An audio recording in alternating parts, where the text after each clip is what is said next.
Hello everyone, welcome back to my channel, and today I am going to talk some pro football, some of what's happening in the NFL. Originally, I was actually going to talk about the slow frustrating start of the New Orleans Saints, but then as I'm recording this video, they came off of a victory against the Seattle Seahawks, in which I still have some major complaints about them, but it would just be horrible timing to record and then release a video about the Saints after they win. And also, it's still kind of early in the season, so I kind of had to scrap that idea for a bit, but unfortunately, a new situation in the NFL has arose, and if that's the word. Anyway, but a new situation has occurred in which the NFL has decided to just call every sack of a quarterback roughing the passer. So there's three separate incidents where that I'm going to talk about here. At least this is the basis of the conversation, and that is the most egregious one. Really, is Monday Night Football, in which Chris Jones came from behind and strip sacked Derek Carr, and he made the grave sin of falling on him while trying to sack and strip the ball from him. And that was a personal foul, roughing the passer. The Raiders still kept the ball instead of it being a turnover, and they ended up kicking a field goal right before halftime. Now, granted, Kansas City Chiefs, they kicked the field goal with the little time that they had, and the Chiefs ended up winning the game anyway.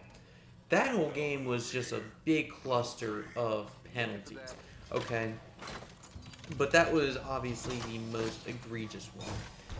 The next one that it's also based off of is near the end of the game, and this really did, in a way, kind of determine the ending of this game, was Grady Jarrett of the Atlanta Falcons sacking Tom Brady on a key third down stop, but he made the mistake of quote-unquote throwing Tom Brady and got flagged for the penalty, in which the Bucks kept the ball, and then they basically just knelt on the ball to end the game.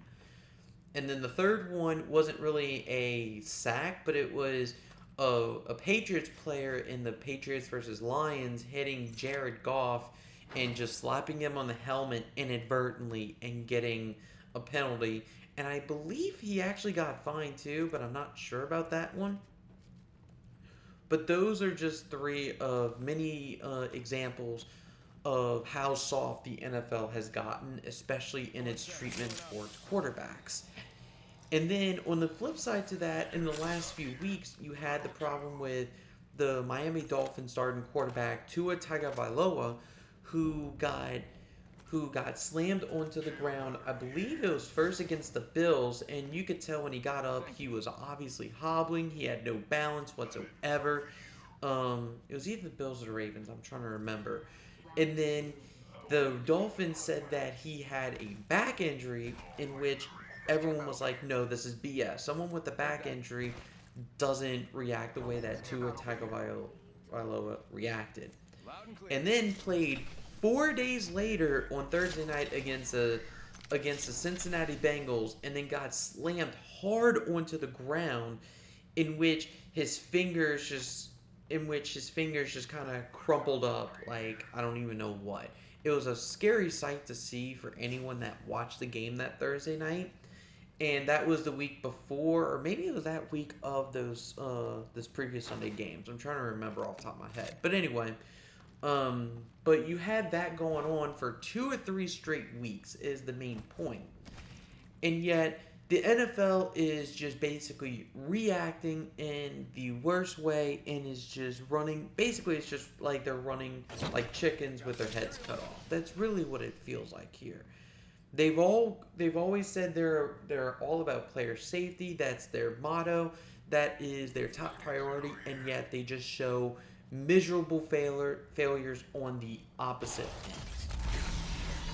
And it just really seems like they don't have a solution. They don't know what to really do, and they're making it even worse. And it just seems like the league has gone softer by the day.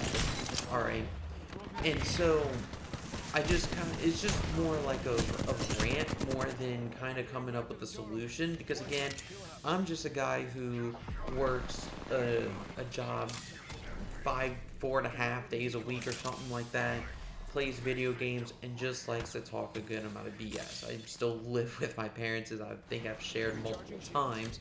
So I'm not really gonna say that I'm an expert in anything like that. I did play high school football, but that doesn't really mean anything. So it just seems like the NFL for many, many years now, for the last 5 or 6 years, has gone softer and softer. And to me, it's like the biggest thing is just that, especially with that strip sack of Derek Carr in the Monday Night game, it's like, what else are these defensive linemen, or just defenders in general, what else are these defenders supposed to do when it comes to sacking a quarterback, okay? So you're looking at Chris Jones, and he comes from behind. In the middle of it, he swipes the ball, and he literally strips the ball from Derek Carr at the same time.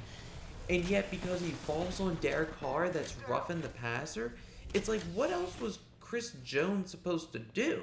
Was he supposed to try and inadvertently, or try and think, oh, I'm a fall on him, so I have to roll over while I'm still trying to strip the ball? Like, it makes zero sense.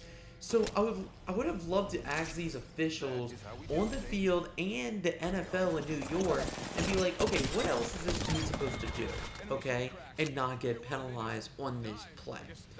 I highly doubt they would have came up with an answer. I just don't.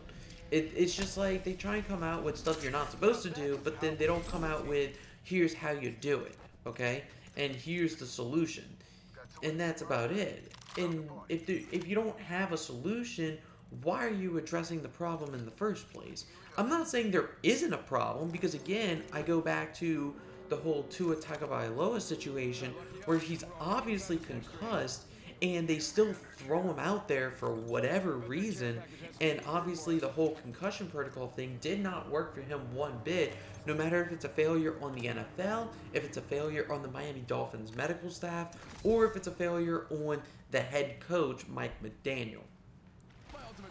But either way, it just seems like the NFL just doesn't know what they're doing.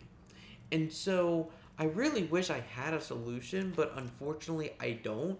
It's like I just have like the two opposite things. You either just let the people play, let the defenders play, let them make the tackles, even though it looks violent and whatnot. Let them throw the quarterbacks to the ground and whatnot. But or it's basically the players, the quarterbacks, just need to stand there with flags on them, okay? And I think it was Richard Sherman, who was a former defensive back of the Seattle Seahawks at the time of the Legion of Boom in the mid-2010s.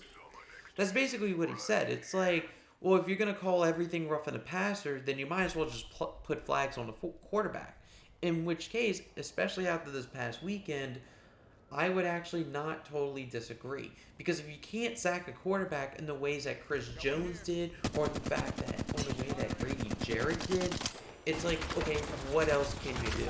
You know? And it's like I have to hold my breath every single time a defender inadvertently hits either the neck or the head of the quarterback, or hits below the hip of the quarterback. So it's like there's only a certain amount of space that you can actually hit a quarterback. And it's like you're restricting a player from actually playing the game, and it's extremely, extremely disheartening. And this is just really one of many examples of me saying that the officials like to get in the way of the game. They want to be in the spotlight in some capacity. It can't be the players, it can't be the coaches, it can't be whatever. They have to be the forefront of the game. And it's honestly truly disgusting. It's like they focus more on how violent a hit is instead of does the penalty actually affect the play.